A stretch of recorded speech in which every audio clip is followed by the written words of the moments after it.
Cuarentena en punto crítico. Una cuarentena no tan estricta. El 27 de junio, el presidente, después de muchas idas y vueltas y amagues de volver a fase 1, anunció que en julio volveríamos en el AMBA a una cuarentena estricta, que se restringiría el transporte, cerrarían comercios en Cava y se incrementarían los controles en los ingresos. Pero pasan los días y si bien bajó la circulación, aún siguen abiertas más de 1000 industrias que ya venían funcionando con la excusa que cuentan con protocolos. Pero estos protocolos no impiden que sigan los contagios en cadena de los que trabajan en comercios e industrias que permanecen abiertas. Sin el diario del lunes. Tanto el ministro Ginés García como su par de Cava, Fernán González, reconocieron que de haber tenido los datos precisos desde el principio, hubieran obrado distinto, cerrado Ezeiza y con un plan de testeo mucho mayor. Se trata de algunas de las medidas que planteamos desde el MST, el FITU y sectores sindicales y sanitarios combativos, pero así como hicieron caso omiso en su momento, parecen no creer en lo que empiezan a reconocer ahora, ya que siguen actuando de contragolpe, corriendo detrás del incremento de la curva. Si ahora tienen que cerrar más la cuarentena, es porque abrieron prematuramente ramas no esenciales y sin un plan global para detectar los principales focos de contagio, por ejemplo, dejando viajar a los trabajadores hacinados en trenes, subtes y colectivos para salvaguardar los intereses de los empresarios. Tampoco controlan a las patronales que niegan las licencias u obligan a ir a trabajar enfermos. Ni se atacó el poliempleo del personal de la salud, al que desde el principio reconocieron como una causa de contagios. Seguramente, por todas estas razones, hoy los casos siguen escalando y ya superan holgadamente los 2000 diarios. Sin testear lo necesario. A pesar de la autocrítica, después de 100 días de cuarentena, siguen sin testear lo suficiente y necesario. Mientras el ministro dice que les sobran los test, que tiene un stock de 300.000, el propio informe del ministerio dicen que realizan 10.000 por día, mientras los países que mejor controlaron la circulación como Alemania testearon inicialmente 100.000 por día y Wuhan, actualmente para controlar un posible segundo brote, realizó 7 millones de test en 12 días. Hoy nadie duda que para poder controlar la cadena de contagios y para poder acotarlos hay que testear. Si aquí se sigue haciendo a cuentagotas, no es por desconocimiento, sino porque no se ponen todos los recursos económicos para la adquisición masiva de test necesarios y sobre todo imprescindibles para todos los trabajadores que son considerados esenciales y se los sigue mandando a trabajar. ¿Nos acercamos al pico y al colapso? La razón esgrimida para esta vuelta a una cuarentena más estricta fue que el tiempo de duplicación de casos se acortaba peligrosamente en la zona del AMBA y que en los últimos días previos a la actual fase habían aumentado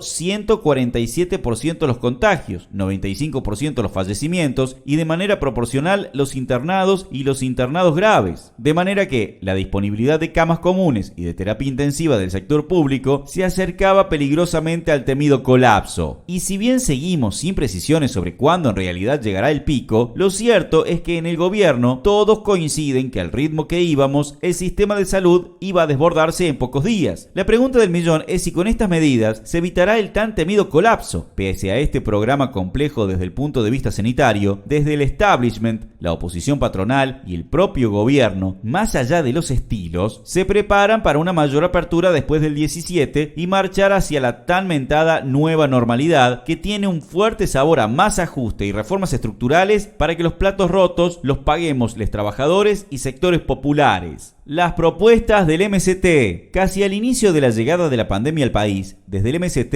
y la izquierda, propusimos una serie de medidas que hoy reafirmamos porque la mayoría se comprobó cierta y otras resulta imprescindible de aplicar en beneficio de los trabajadores y el pueblo. En primer lugar, aplicar una verdadera y estricta fase 1, donde trabajen solo los esenciales, sin aceptar presiones de los grupos empresarios. Multiplicar los testeos para poder tener una correcta trazabilidad de los contagios, sus contactos y su propagación.